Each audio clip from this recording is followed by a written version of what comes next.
An encouraging word about survival. Do you ever think about the simple blessings of human survival? Food, clothing, and shelter? Sometimes in our sophisticated culture, we need a dramatic reality check to adjust our perspective. For many people around the world, survival is the only life they know, year after year, decade after decade.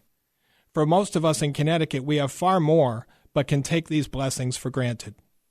When we don't have all of our extras, we have our temper tantrums and behave like spoiled children. In his epistles, Paul tells us that godliness with contentment is great gain, for it is certain that we brought nothing into this world, and it is certain that we can bring nothing out. We never see a hearse with a U-Haul, do we? Paul continues by instructing his readers to be content with life's basic amenities. Several winters ago, the retail office building in which my business is located was abruptly evacuated and closed due to roof concerns. There are about 20 small businesses in our building, and we didn't know if we would have a building to come back to, and if we did, what kind of shape our stores and offices would be in.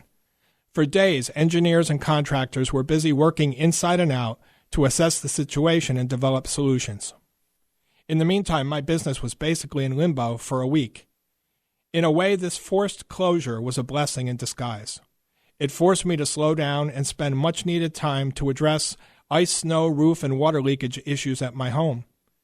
I think I spent more time on my roof, on ladders, in the attic, and shoveling in 1 week than I had in the past 20 years. But when I came inside, having food to eat, dry clothes to wear, heat, shelter, and electricity seemed extra nice.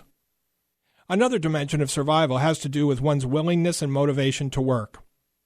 This winter, I've heard many adults say, "Where are today's young people?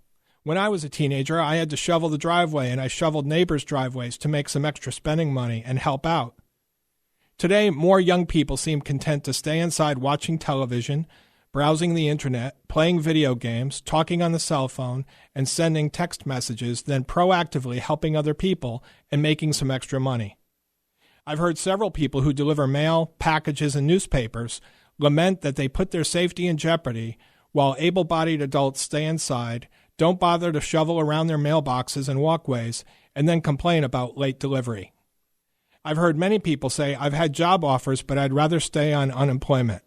As my dad told me growing up, where there's a will, there's a way. To summarize, let's take this winter to appreciate what we have, say thank you to those who help us, be grateful for the jobs we have, and use our initiative and skills to create more and new job opportunities. These are some of the simple blessings of survival.